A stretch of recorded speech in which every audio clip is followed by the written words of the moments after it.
Olá, meu amigo, olá, minha amiga, como é que vocês estão? Sejam bem-vindos a mais um episódio onde estudamos a obra fundamental do Espiritismo, Obras Póstumas, que são os trabalhos, estudos e futuras publicações que Kardec iria fazer, mas ele desencarnou antes disso. Nós estamos na primeira parte, vendo assim, um resumão do que é o Espiritismo, e hoje vamos estudar o item 7º da obsessão e da possessão. Como você sabe que aqui não tem enrolação, vamos para o estudo e o texto. A obsessão consiste no domínio que os maus espíritos assumem sobre certas pessoas, com o objetivo de as escravizar e submeter à vontade deles, pelo prazer que experimentam em fazer o mal. Quando um espírito, bom ou mau, quer atuar sobre um indivíduo, envolve-o, por assim dizer, no seu perispírito, como se fora um manto.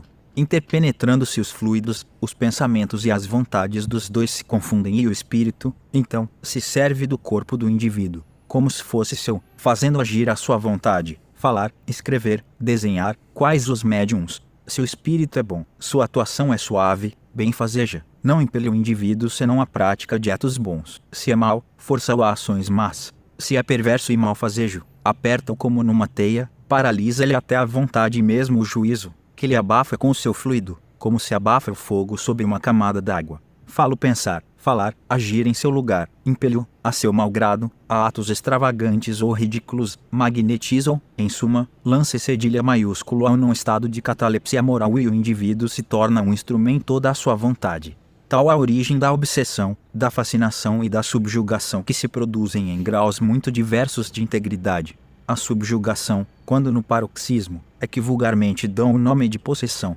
É de notar-se que, nesse estado, o indivíduo tem muitas vezes consciência de que o que faz é ridículo, mas é forçado a fazê-lo, tal como se um homem mais vigoroso do que lhe obrigasse a mover, contra a vontade, os braços, as pernas e a língua.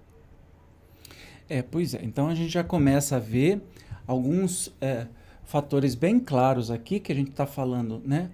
Obsessão, possessão, subjugação. Então você tem diversos níveis de intensidade. Esses nomes eles mudam os níveis de intensidade com que o espírito pode possuir ou atormentar um médium. Mas lembrando sempre, um médium ou não, pode não ser médium também, mas lembrando sempre que não há vítimas no universo, né? A gente acredita na justiça divina, por um monte de poréns e porquês, aqui não é o caso da gente falar agora, né? Nós temos aí um monte de, como que eu posso dizer? Afinidade, essa é a palavra. Afinidade é que vai determinar se você vai ser possuído ou não. Por quê? Quando um espírito tem uma pessoa encarnada tem bom comportamento, boa índole, etc., por afinidade, você não vai chamar espíritos malignos, malfazejos ou atormentadores, etc. e tal. Pode ser que você vai se deparar com eles? Obviamente que sim, como a gente anda na rua e se depara com todo tipo de gente. Mas quem vai dar a chave para que a gente seja possuído ou não, para que seja obsidiado, desde a forma mais simples até a forma mais complicada, que é a possessão, somos nós mesmos. Então não há vítima no universo. Ah, coitado de mim, olha, estou sofrendo uma possessão demoníaca, ó, coitado de mim, coitado nada. Você está vibrando naquela energia, você tem os mesmos pensamentos, as mesmas afinidades, você não é vítima. Você está atraindo um afim. E às vezes está até fascinado por ele e acaba sendo obsidiado. Mas vamos continuar porque o Kardec vai fazer um resumo, eu não vou fazer um resumo do resumo do resumo, né? Então vamos lá. Pois que os espíritos existiram em todos os tempos, também desde todos os tempos representaram o mesmo papel, porque esse papel é da natureza e a prova está no grande número que sempre houve de pessoas obsidiadas, ou possessas, se o preferirem. Antes que se falasse de espíritos, ou que, nos dias atuais, se ouvisse falar de espiritismo, nem de médiuns. É, pois, espontânea a ação dos espíritos, bons ou maus, a destes produz uma imensidade de perturbações na economia moral e mesmo física, perturbações que, por ignorância da verdadeira causa, atribuíam a causas errôneas. Os espíritos maus são inimigos invisíveis, tanto mais perigosos, quanto da ação deles não se suspeitava. Desmascarando-os, o espiritismo revela uma nova causa de certos males da humanidade. Conhecida a causa, não mais se procurará combater o mal por meios que já se sabem inúteis, procurar-se-ão outros mais eficazes. Ora, que foi o que fez se descobrisse aquela causa? A mediunidade. Foi pela mediunidade que esses inimigos ocultos traíram a sua presença. Ela foi para eles o que o microscópio foi para os infinitamente pequenos. Revelou todo um mundo. O espiritismo não atraiu os maus espíritos, desvendou-os e forneceu os meios de se lhes paralisar a ação e, por conseguinte, de afastá-los. Não foi ele quem trouxe o mal, visto que o mal existe desde todos os tempos, ele, ao contrário, dá remédio ao mal, apontando-lhe a causa. Uma vez reconhecida a ação do mundo invisível, ter-se a explicação de um sem número de fenômenos incompreendidos e a ciência, enriquecida com o conhecimento dessa nova lei, verá abrir-se diante de si novos horizontes. Quando chegará ela a isso? Quando deixar de professar o materialismo, porquanto o materialismo lhe detém o voo, opondo-lhe intransponível barreira. Bem interessante, né? O espiritismo não trouxe a possessão, a obsessão e nem nada, simplesmente explicou. E aí fica mais evidente ainda quando se vê aquele ritual de exorcismo, né, feito pela Igreja Católica, que foi feita, que muitos filmes retrataram isso, que é assim, absurdamente inútil. E a gente vê, infelizmente, isso sendo repetido nas religiões por aí, especialmente nas pentecostais, neopentecostais, onde se maltrata o tal espírito demoníaco, se humilha, quando isso é verdadeiro, né? Eu acho que, assim, 80% dessas manifestações são armadas, especialmente aquelas que passam na televisão, porque, esquisito, né? Espírito, assim, passa na televisão, vai dentro da sua casa, aí você dá com a cara de uma pessoa que está obsidiada, sempre essa pessoa é a coitadinha, e o espírito é o capetão, o mal, e aí o pastor fala meia dúzia de palavras gritando, espumando, com ódio, nada cristão, e esse espírito vai embora e deixa o coitadinho. Gente, isso é tudo faz de conta, né? Não tem nada disso. E outra, quando há uma verdadeira incorporação ou de um espírito obsessor que está se manifestando no médium, primeiro aquela pessoa precisa ser médium, né? Não daria para ser o contrário disso. E quando esse obsessor se manifesta, o que a doutrina espírita ensina? Primeiro, é um irmão nosso, uma irmã nossa, que por infelicidade não está enxergando Deus, não enxerga a bondade, talvez sofreu muito, talvez foi vítima, talvez foi carrasco, etc. e tal, e por uma afinidade com aquele médium, ou por um momento que o médium dá esse passe, se não for assim, esta pessoa está num momento de obsidiado, assim, em outro ambiente, a não ser a casa espírita, mas na casa espírita, no trabalho mediúnico, esse é o trabalho dos médiuns, dar passagem para esses espíritos. Como é que eles devem ser tratados? Como irmãos nossos, que erraram, que erram, mas que o fim deles vai ser sempre chegar na luz de Deus. E não como inimigos, e não como lixo. Eu vejo esse povo xingando os espíritos obsessores, como eu disse, aqueles raros que acontecem. Na televisão não acredito, mas eu acredito que nas igrejas pode acontecer, mas eles maltratam. que acontece com esse espírito obsessor? Pode até ser que ele saia por um tempo para não encher mais o saco dele, mas ele sai de um e vai para outro. Ele está cheio de gente com afinidade lá, porque geralmente as pessoas que estão lá estão tudo buscando resolver seus problemas, ou financeiros, ou sentimentais, ou seja lá o que for. Quase nenhum está realmente para louvar ou para agradecer a Deus, está todo mundo pedindo alguma coisa. Então esses espíritos obsessores, esses espíritos infelizes estão lá por afinidade. Então é isso que a gente tem que ficar prestando muita atenção, né? Como é que se trata com um espírito obsessor?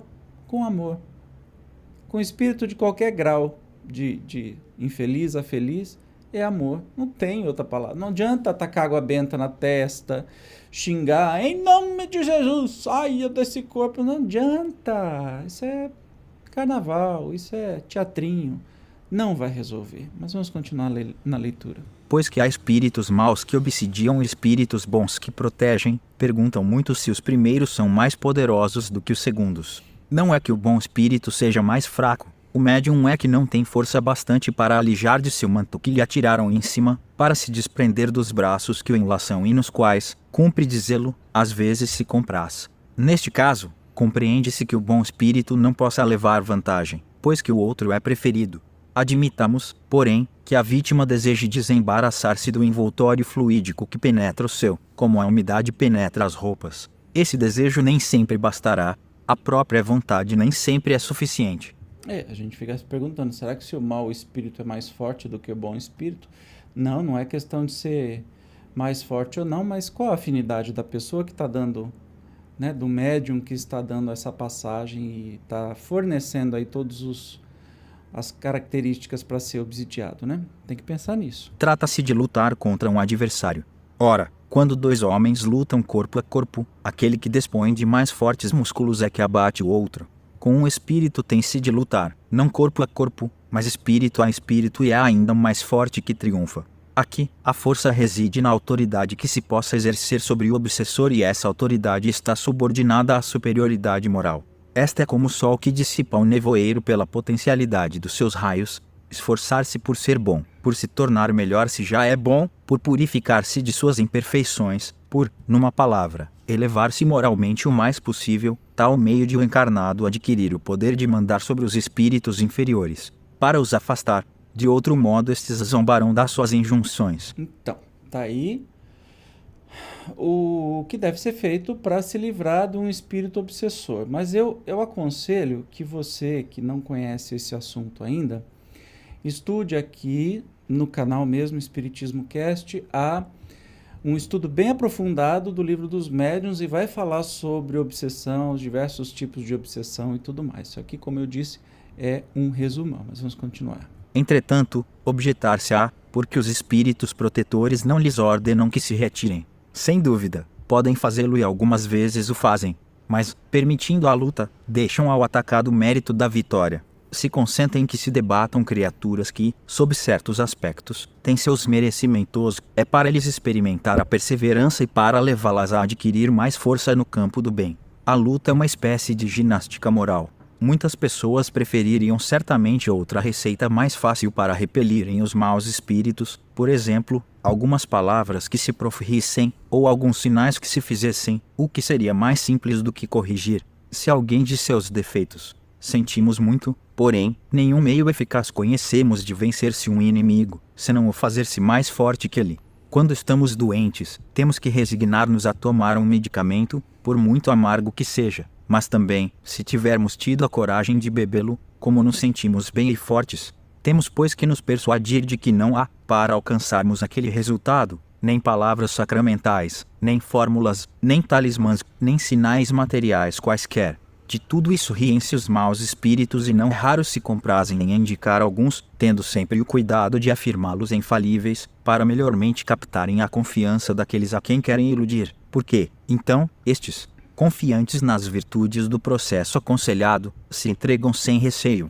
Antes de pretender quem quer que seja domar um espírito mau, precisa cuidar de domar-se a si mesmo. De todos os meios de adquirir-se força para chegar a isso, o mais eficiente é a vontade secundada pela prece, a prece do coração, entenda-se, e não a de palavras. das quais a boca participa mais do que o pensamento. Precisamos pedir ao nosso anjo guardião, aos bons espíritos, que nos assistam na luta. Não basta, porém, lhes peçamos que afastem o espírito mau. Devemos lembrar-nos dessa máxima: ajuda-te a ti mesmo e o céu te ajudará. E rogar-lhes, sobretudo, a força que nos falta para vencermos os nossos maus pendores, que são para nós piores que os maus espíritos, porquanto são esses pendores que os atraem, como a podridão atrai as aves de rapina. Entendeu? Orando também pelo espírito obsessor, lhe retribuiremos com o bem o mal que nos queira e nos manteremos melhores do que ele, que já é uma superioridade. Com perseverança, acaba-se, as mais das vezes, por induzi-lo à posse de melhores sentimentos e a transformá-lo de perseguidor em amigo grato. Em resumo, a prece fervorosa e os esforços sérios que a criatura faça por melhorar-se constituem-se os únicos meios de ela afastar os maus espíritos que reconhecem como seus senhores aqueles que praticam o bem, enquanto as fórmulas lhes provocam um riso, do mesmo modo que a cólera e a impaciência os excitam. Preciso o perseguido cansá-los, demonstrando-se mais paciente do que eles. Então, mais claro impossível, né? Como é que a gente lida com os obsessores? Primeiro, se entendendo não como vítima, e sim como força que atrai este obsessor. Por alguma razão, né? Por algum pensamento comum, por alguma afinidade, e até mesmo por desentendimentos de vidas passadas, até de vidas atuais, mas não aconteceria o processo de obsessão se não tivesse feedback do obsidiado, entende? É um jogo de dois. Senão ia ser muito esquisito, né? Você já pensou? A gente então ia ficar vítima de qualquer espírito que resolver passar aqui na minha frente e ser meu obsessor, mesmo eu não fazendo nada? Então, vamos tirar esse negócio de carinha de vítima para aquele que está sendo obsidiado. Não é vítima, né? Mas beleza. É uma pessoa, como todos nós, que temos muito que aprender. 2. Não adianta gritar, espumar, rosnar, falar qualquer coisa. Única coisa que pode melhorar esta condição é o próprio obsidiado mudar os seus pensamentos, né? Ter um pensamento mais amoroso, pedir até perdão para o espírito que está obsessor, ou fazer as pazes assim de um jeito de, olha, eu não sei quem você é, não sei o que você quer de mim, mas, puxa, me perdoa qualquer coisa que eu tenha feito, não tenho esse sentido, mas prece do coração, sabe? Não é ficar repetindo Ave Maria, Padre Nosso, essas coisas todas que não faz o menor sentido, é prece do coração mesmo. Então, quando o obsidiado começa a mudar os pensamentos, ele faz com que até o obsessor mude e possa ser um amigo dileto no futuro. Olha que interessante, porque com o amor, né, vai se construindo pontes e pode ser que aquele que é o seu obsessor hoje vai ser seu amigo de amanhã. Então, só tem uma palavra-chave que muda tudo isso: o amor do coração. Não é fórmula, não é gritaria, não é humilhação. Agora você imagina, quem está trabalhando assim, num trabalho mediúnico, que vai querer ficar... vai trabalhar para orientar um obsessor, que de repente foi canalizado lá num médium, que foi indicado para se manifestar por um médium. Como é que vai ser isso? Vai ser gritando, xingando ele, de Beelzebu, fio do cão, etc e tal? Ou abrindo uma conversa? Meu irmão, minha irmã, seja bem-vindo. O que está acontecendo? Por que você está preso a esse irmão? Por que você está sofrendo tanto? Claro que ele vai irritar, rosnar, porque ele só está acostumado com violência, mas nada resiste ao amor, nada resiste ao amor. Então, assim, seja você obsidiado, seja você aquele que está tentando ajudar numa situação de obsessão, né? Ou seja você o obsessor. Entenda que sempre será o amor a chave de tudo, tá? Por vezes acontece que a subjugação avulta até o ponto de paralisar a vontade do obsidiado, do qual nenhum concurso sério se pode esperar. Aí, principalmente, é que a intervenção de terceiros se torna necessária, quer por meio da prece, quer pela ação magnética. Mas também a força dessa intervenção depende do ascendente moral que os interventores possam ter sobre os espíritos. Se não valerem mais do que estes, improfícua será a ação que desenvolvam. A ação magnética, no caso, tem por efeito introduzir no fluido do obsidiado um fluido melhor e eliminar o do mau espírito. Ao operar, deve o magnetizador objetivar duplo fim, o de opor a uma força moral outra força moral e produzir sobre o paciente uma espécie de reação química, para nos servirmos de uma comparação material, expelindo um fluido com o auxílio de outro fluido. Dessa forma, não só opera um desprendimento salutar, como igualmente fortalece os órgãos enfraquecidos por longa e vigorosa constrição. Compreende-se, em suma, que o poder da ação fluídica está na razão direta não somente da energia da vontade, mas, sobretudo, da qualidade do fluido introduzido e, segundo o que deixamos dito, que essa qualidade depende da instrução e das qualidades morais do magnetizador. Daí se segue que um magnetizador ordinário que atuasse maquinalmente apenas por magnetizar, fraco ou nenhum efeito produziria. É de toda necessidade um magnetizador espírita, que atue com conhecimento de causa, com a intenção de obter, não o sonambulismo ou uma cura orgânica, porém os resultados que vimos de descrever. É além disso evidente que uma ação magnética dirigida neste sentido não pode deixar de ser muito proveitosa nos casos de obsessão ordinária. Porque então, se o magnetizador tem a auxiliá-lo à vontade do obsidiado, o espírito se vê combatido por dois adversários em lugar de um.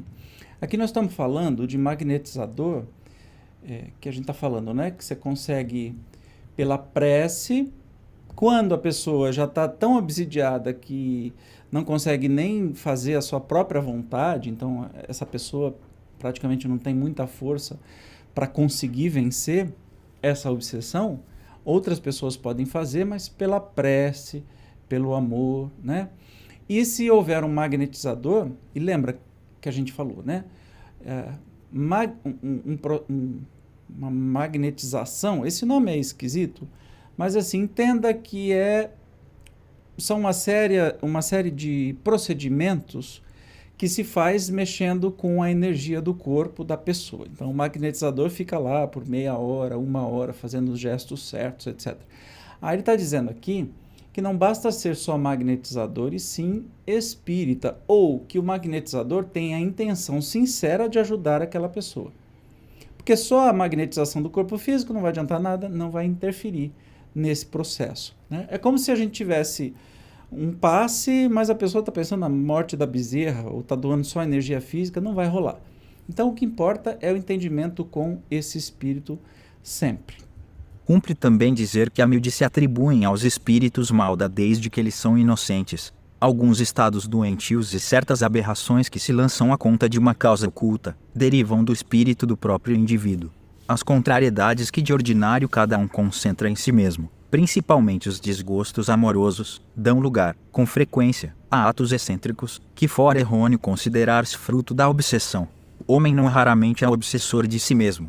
Acrescentemos, por fim, que algumas obsessões tenazes, sobretudo em pessoas de mérito, fazem às vezes parte das provações a que essas pessoas estão sujeitas. Acontece mesmo que a obsessão, quando simples, é uma tarefa imposta ao obsidiado, qual há de trabalhar pela regeneração do obsessor, como um pai pela de um filho vicioso.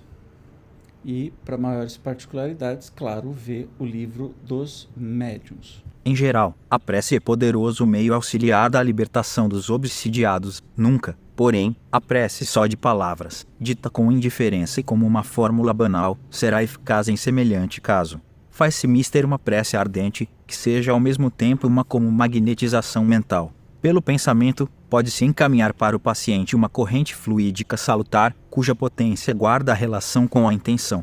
A prece, pois, não tem apenas por efeito invocar um auxílio estranho, mas exercer uma ação fluídica. O que uma pessoa, só, não pode fazer, podem-no, quase sempre, muitas pessoas unidas pela intenção numa prece coletiva e reiterada, visto que o número aumenta a potencialidade da ação.